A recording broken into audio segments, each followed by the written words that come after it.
You're listening to the Bible for Normal People, the only God-ordained podcast on the internet. I'm Pete Enns. And I'm Jared Bias. Welcome, everybody, to this episode of the podcast. But before we get going, a couple of quick things. Jared, go! 2 quick things. The evolution of Adam, we talked about this 6-session series. That's a hard thing to say. Yeah, it's a tongue it is. twister. How about 6-session series.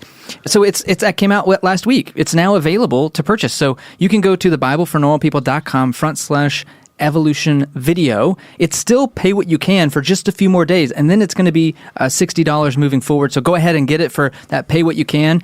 And again, it's 6 sections of breaking down different parts of Pete's book, The Evolution of Adam. It's great for groups. So if you are thinking about doing a book study or a book group with other people, this would be a great place to start. And it also coincides with the 10th anniversary release of The Evolution of Adam, which is redone, and it's got an afterword at the end. So check it out. Absolutely. The second thing is, real quick, we've been dreaming at the Bible for Normal People for a while, our team. Nightmares, huh? About dreaming, not nightmares, dreaming, about the future and what it is that we want to be. Like I said, nightmares, but anyway.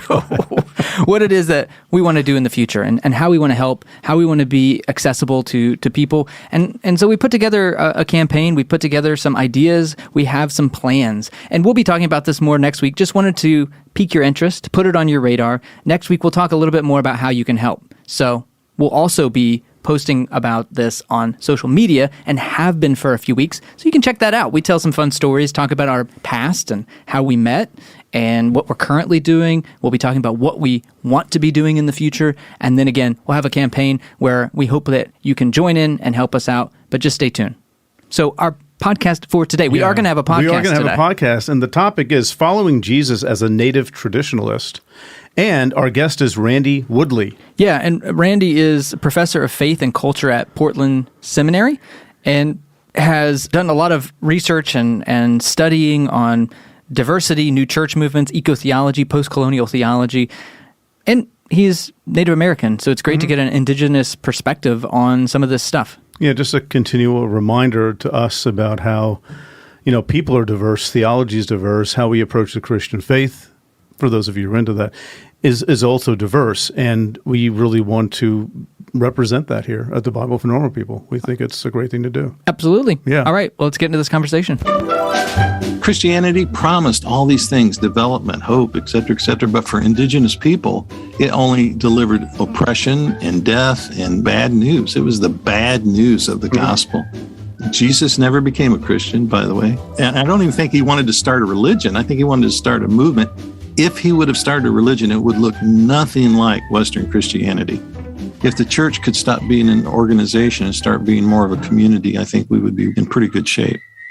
Well, welcome to the podcast, Randy. It's great to have you. I'm glad to be here with you guys. All righty, awesome. Yeah, absolutely. So just talk about what you do. You do a diverse group of things. You talk about a lot of different stuff. So how would you describe what it is you do? Very difficult. So I do have a lot of interest, I guess. So I'm a farmer planter.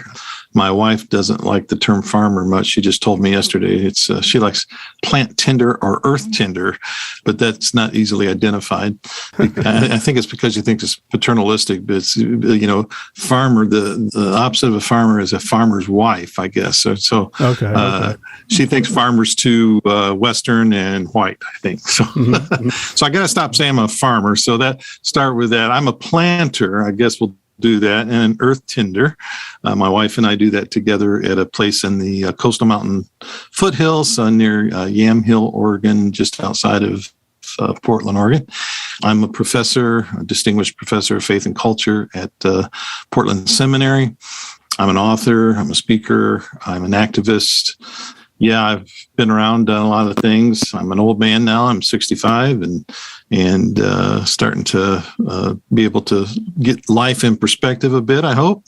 We do a lot of hosting of people when it's non-COVID days.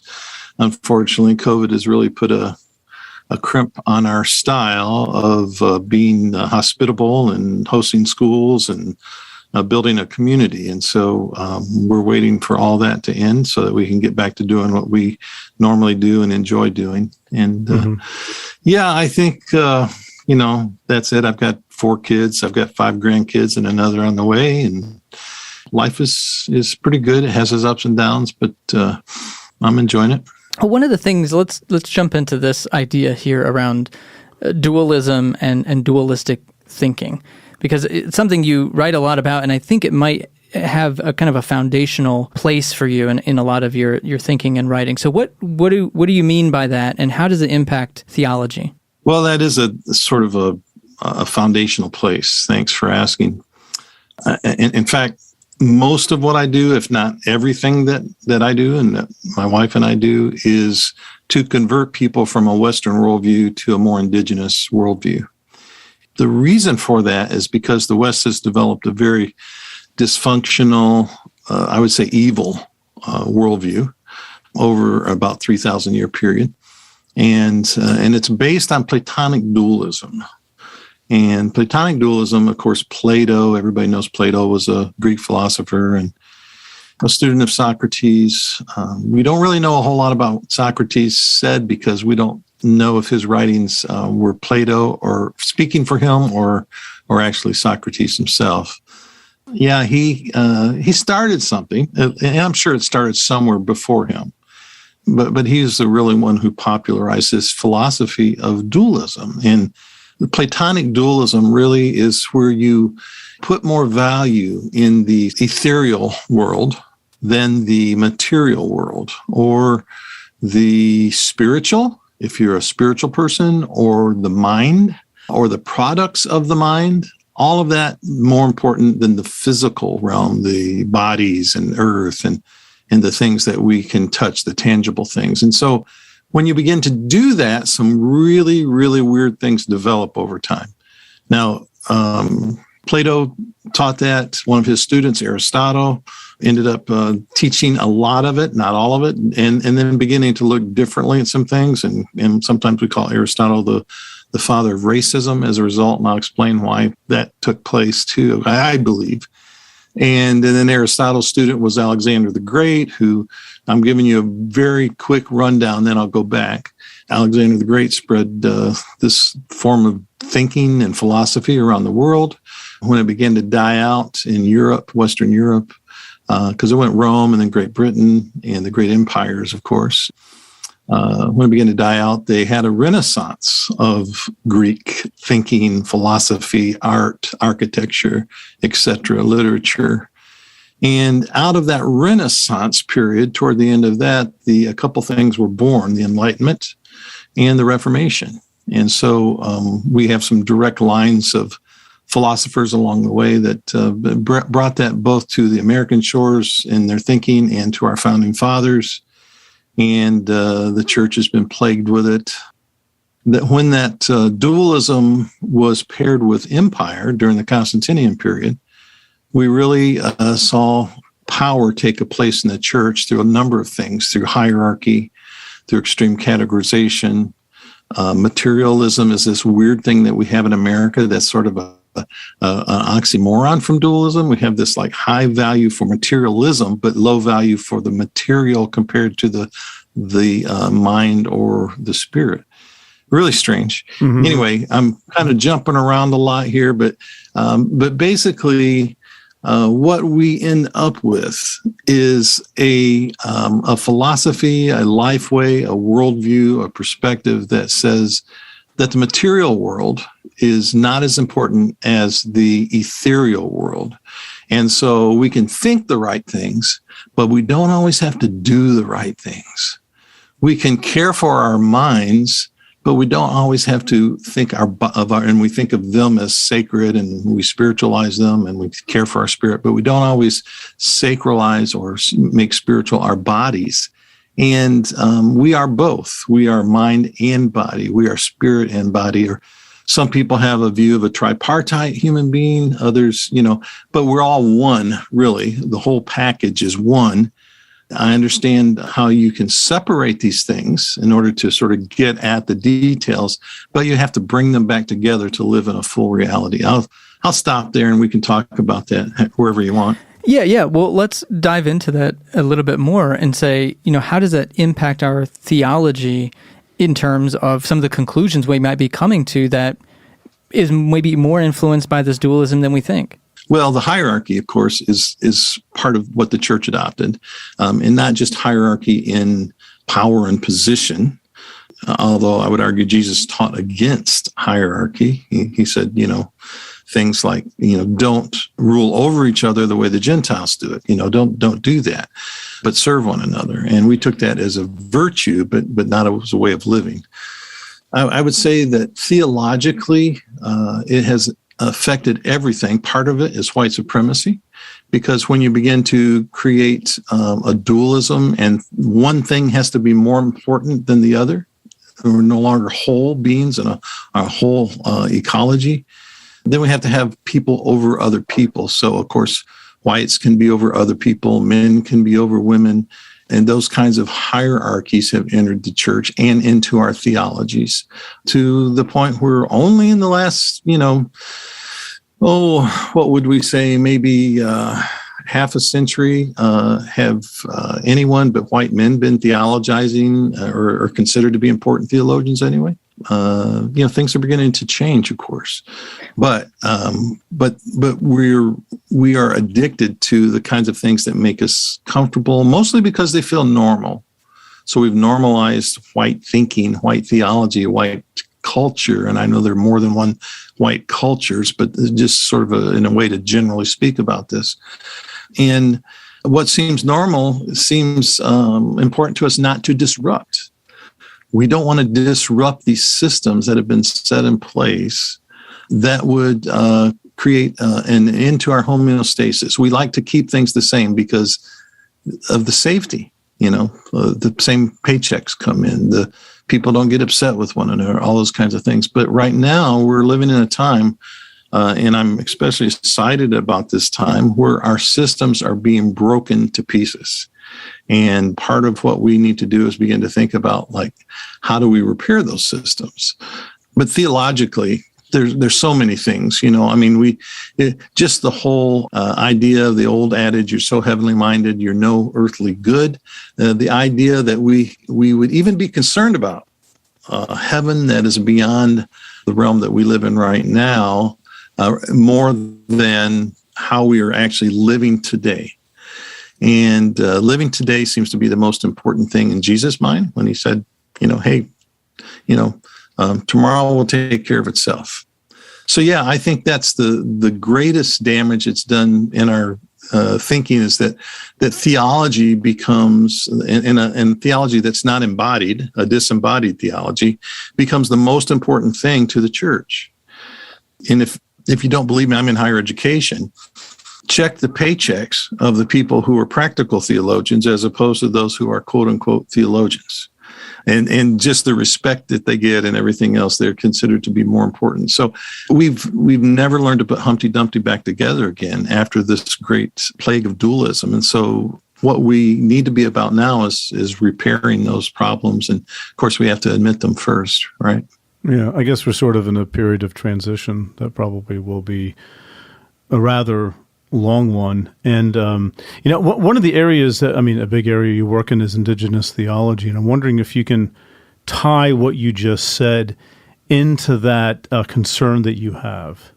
And what does it mean? And how does all this dualistic thinking, how do you address that through thinking in terms of Indigenous theology? Yeah. And Indigenous theology is somewhat of an oxymoron. And I'll explain that. But it's like walking on a wet sidewalk on banana peels. If you start to theologize, you do Indigenous theology, you're going to slip and fall back into a Western mode, because everything that we know has been defined by the West in terms of the categories in which we do theology. And so it's a very slippery experience. And believe me, I've had my falls.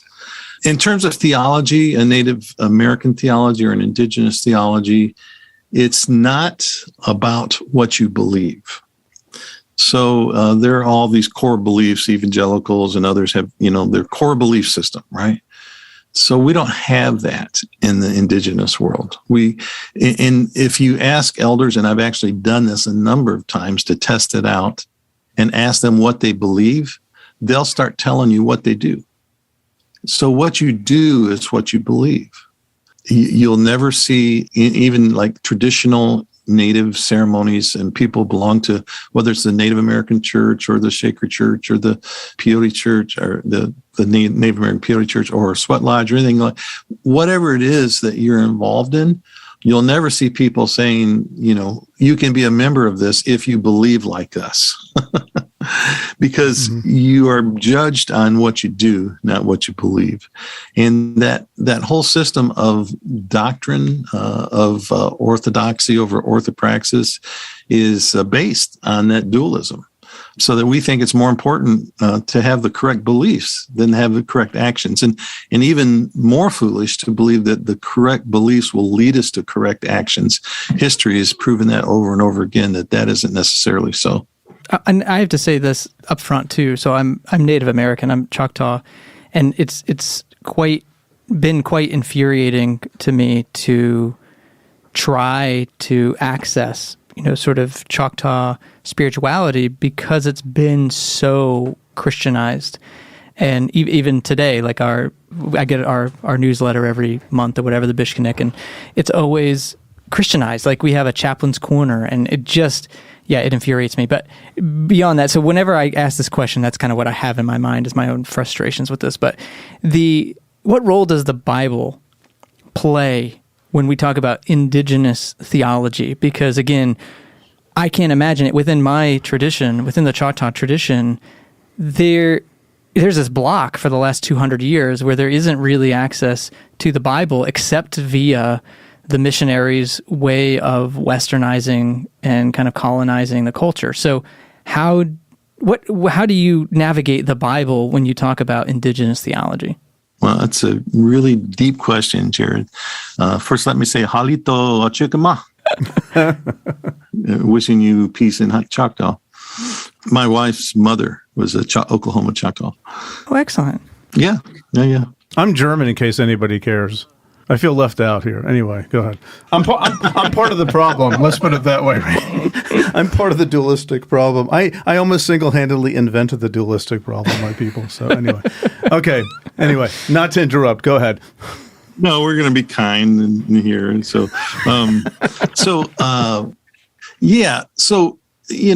mission came as a colonizing force, right? And is still done by and large through a colonized lens.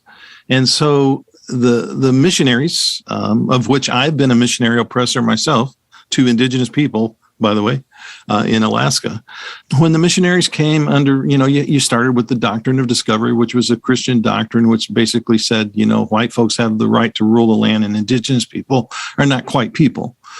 And then, you had basically that white supremacy and that Western colonizing worldview embedded within all the systems of America, privilege to the white landowning or wealthier male, and that those have never been taken out of the system. I mean, those are still part of the mores. We might have different language now and then, but just because we say different things, and I'm back to that dualism again, doesn't mean we actually do different things. So when the missionaries came to our people, they were doing what they thought was right, which is what missionaries always do, right? They do what they think is right, even though it might be the wrong thing, because they have a Western white supremacist worldview.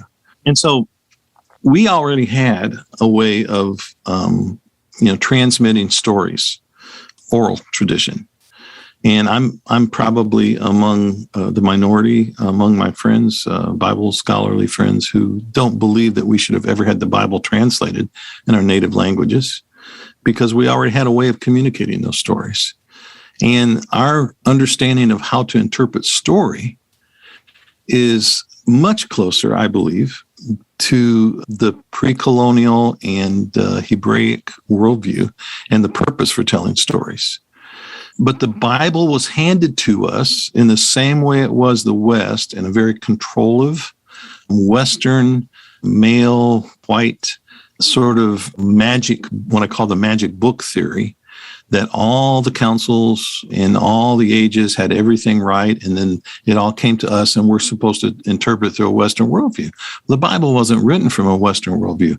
It was written as story. In fact, 90% of Scripture, my Bible scholar friends tell me, is story.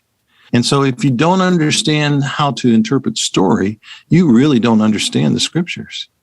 And if you don't understand this sort of a pre-colonial worldview, because Jesus was not a colonized person, I think he was a pretty decolonized in his approach, then you really, I don't think, know how to interpret that. And so in some ways, a very westernized white male worldview, someone interpreting Scripture might be the least qualified to understand what the Scriptures are about.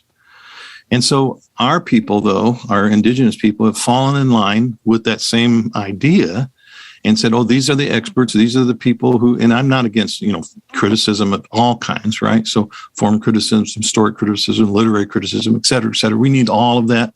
We need contextualism. We need all of that sort of stuff. But our people came to believe it as these are the experts. They understand it. They're going to tell us what to believe. And they're going to theologize from these Scriptures, and then we take the theology and then we apply it to our life. Even though it doesn't fit our culture, we apply it to our lives. And so that theologizing of a misunderstanding of the stories has not only led our people down the wrong path, but non-Indigenous people as well. And unfortunately for us, because we just don't do Western culture well, I always say that our churches are a poor imitation of a bad model. Well, I mean, Randy, that leads to a question. How can an indigenous people be Christian living in the Western world? Where there's all this baggage behind this historically of, the white man is the expert and you're sort of less than human, and we're going to give you truth and you have to adopt these structures, this dualistic way of thinking. How does it work then, or can it work? Yeah. Well, I don't know. Do people really want to be Christian anymore? Well, that's the question I'm asking you. I mean, how does maybe that's part of the solution. Maybe it's not being Christian, especially because of the baggage. Can you be Jesus-y and not Christian? Yes. So, okay. The Christianity promised a lot of things, and what it really brought was and we'd like to say, oh, well, when you take it down in its pure form, but it's never given in its pure form, right? It's always got cultural baggage. And so Christianity promised all these things, development, hope, et cetera, but for indigenous people, it only delivered oppression and death and, bad news. It was the bad news of the gospel. And my friend Richard Twist used to say, the message from the missionaries was, Jesus loves you, but he doesn't really like you. For indigenous people. Yeah. I think if we can separate Christianity from Jesus never became a Christian, by the way. Blasphemy. And I don't even think he wanted to start a religion. I think he wanted to start a movement in all religions and in all places. And I think if he would have started a religion, it would look nothing like Western Christianity. So probably a dozen years or so ago, my wife and I just decided we're no longer Christians. Christianity led us to Jesus, but we're shedding Christianity and we're following Jesus. So we call ourselves native traditionalists who follow Jesus. That's how we refer to ourselves as. And I think probably 60 to 70% of the students who are in seminary that I come in contact with are probably there for existential reasons. And they're probably like many of your viewers. They are trying to figure out how to hold on to God or even Jesus and shed the church, because the church has been more interested in Christianity than it has Jesus. Yeah, it reminds me of Kierkegaard has a quote that I might misquote here, but he says, "It's interesting in Christendom, in order to be Christian, one must cease to be Christian." Yeah. Well, I think you can be a Christian and follow Jesus, but it's very difficult. Well, I think, a lot of young people, Western young people, because, I teach in a college and Jared does too, that I think they would echo some of that, because I think it may have taken much longer and be for different reasons, but I just know too many young people who have gotten a little bit tired with the Christian trappings, and especially the connections with the political world over the last, not just 4 years or 8 years, but, for a very long time in America, at least. And I think they're looking for something very similar. I know a lot of young people who are like clinging to Jesus, but saying, my church isn't helping me here. My church wants to more enculturate me for something else. And I just think maybe there are others in this Western world that are sort of way ahead of that game and sort of seeing the problems earlier on because they've suffered as a result of them, and most white Westerners haven't really suffered because of the Christian faith. Not in the same way, at least. If you look at the native church, we're probably the canary in the coal mine, and we are in a lot of ways in terms of what's happening in the world right now, but it sort of hits us, like they say when we'll just put it in different terms, when the white folks have a cough, native folks have pneumonia, right? We experience the worst of society before everybody else. So we are like a canary in the coal mine.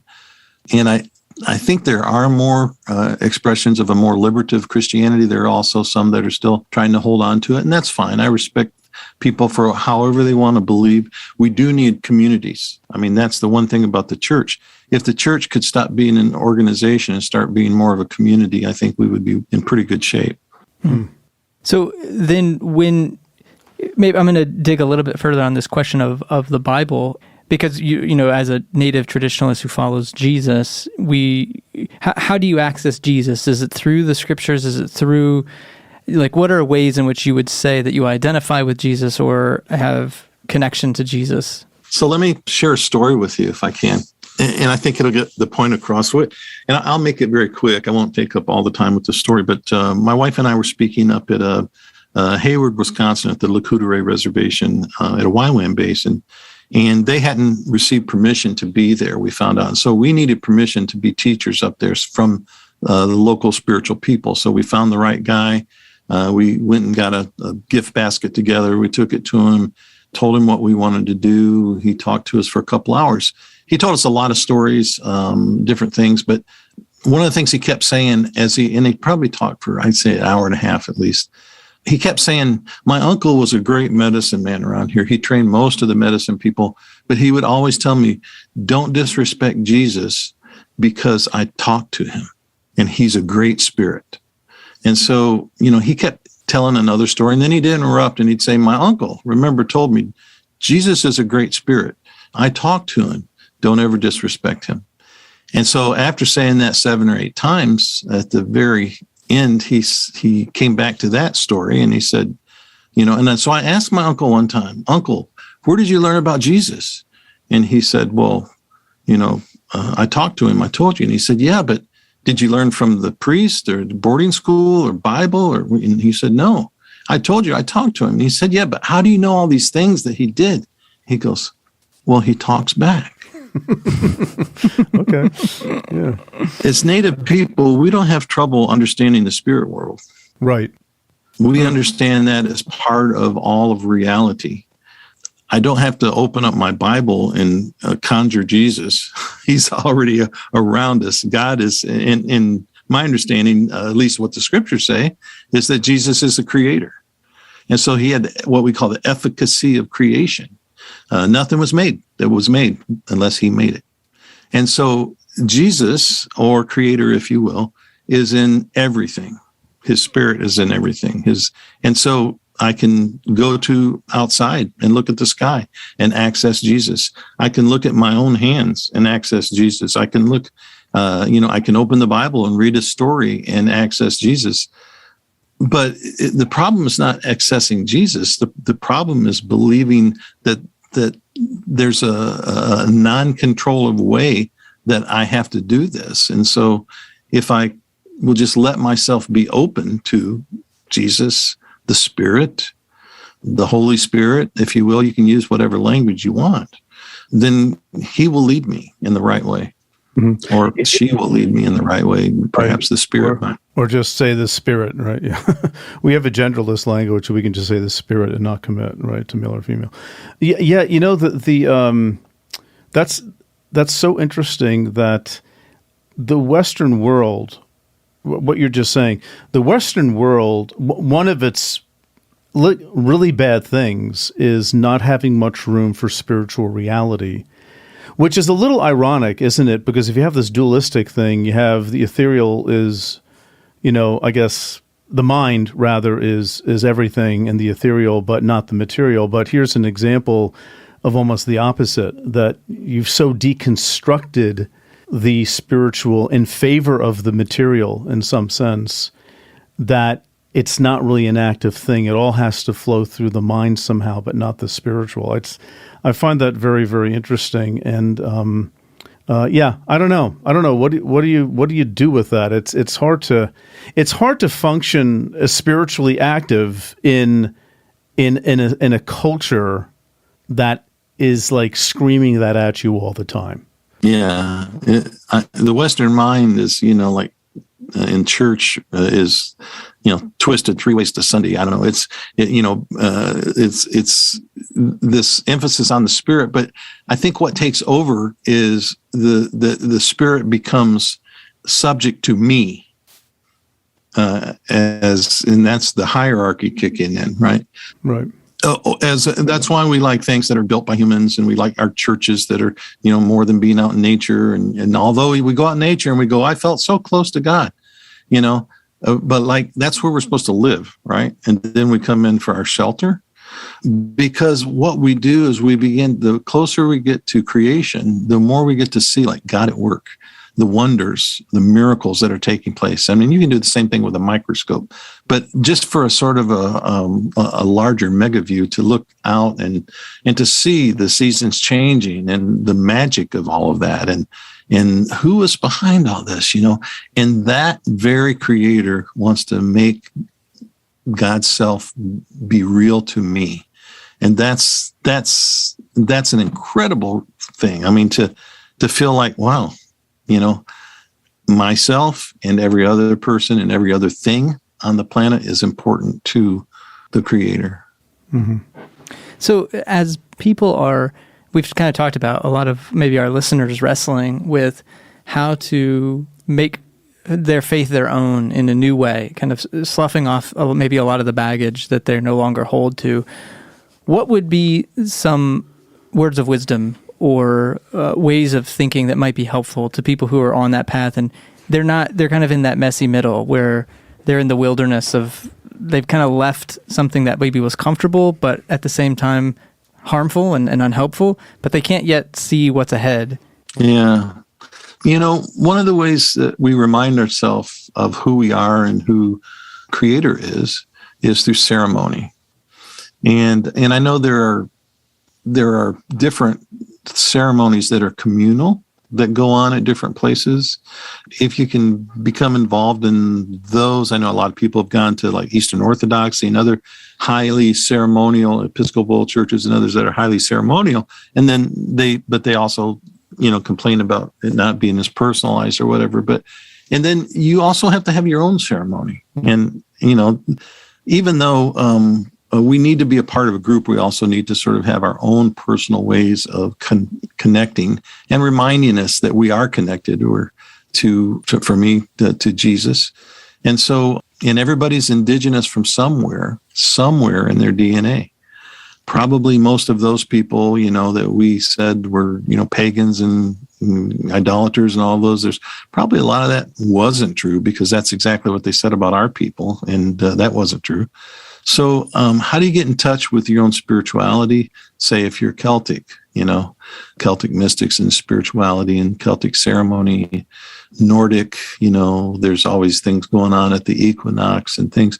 And I don't know, you know, there's a line that you have to sort of like look for, but maybe not draw it before you get involved, of like, you know, well, what is really going into, you know, something that is anti-Christ? No, you don't know till you get there. And, you know, it's not like once you go there, you can never get out. It's sort of like, you know, I need to know like what was good about my indigenous culture that I come from, if I know. And then because of it's in your blood, you sort of have a right to it, right? Although, we can't just like start doing stuff because that's what the Druids did or something like that. We hopefully there's people around who have been trained in those things. And I know it sounds like very much like I'm saying, go back to quote unquote pagan worship. That's not what I'm talking about, but I'm talking about that there's probably a lot of forms that can be used for each of us to contact Creator. It's sort of like, that's a thing of faith. You have to step out in faith and go, Jesus, will you meet me here? Mm-hmm. And I think people will be surprised. It's hard to find the solutions in the same places that cause the problems, in a way. You have to branch out a little bit and look outside of your horizons, maybe.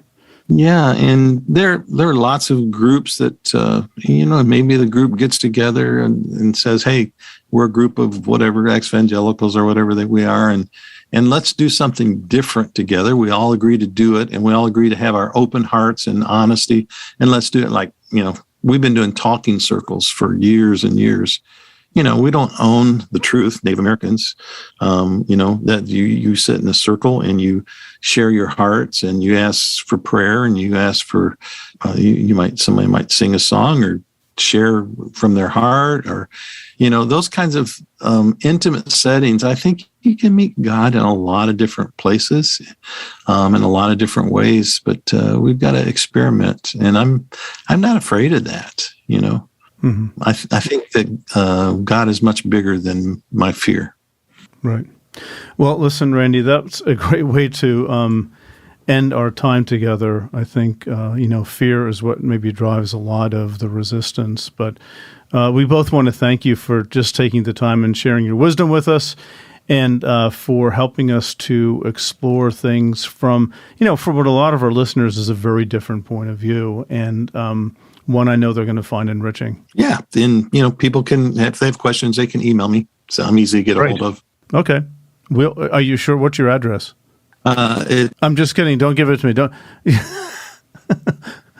Yeah. Right. Okay. Yeah. No, not at all. No, we definitely are kidding. You'll get 1 out of 10,000 people who are like, okay, yeah, we don't need that. So anyway, thanks so much, Randy. Thanks for being with us. All right. Great to be here. You just made it through another entire episode of the Bible for Normal People. Well done to you. And well done to everyone who supports us by rating the podcast, leaving us a review, or telling others about our show. We are especially grateful for our producers group who support us over on Patreon. They are the reason we are able to keep bringing podcasts and other content to you. So a big thanks to Lori Volke, Elia Vasquez, Elizabeth Petters, Rebecca DeFord, Amanda Oster, Travis Jantz, Mike Ronan, Leroy Prempe, Peter and Mary Wall, and Laura Grant. If you would like to help support the podcast, head over to patreon.com/The Bible for Normal People, where for as little as $3 a month, you can receive bonus material, be a part of an online community, get course discounts, and much more. We couldn't do what we do without your support. Our show is produced by Stephanie Spate, audio engineer Dave Gerhardt, creative director Tessa Stoltz, and web developer Nick Striegel. For Pete, Jared, and the entire Bible for Normal People team, thanks for listening.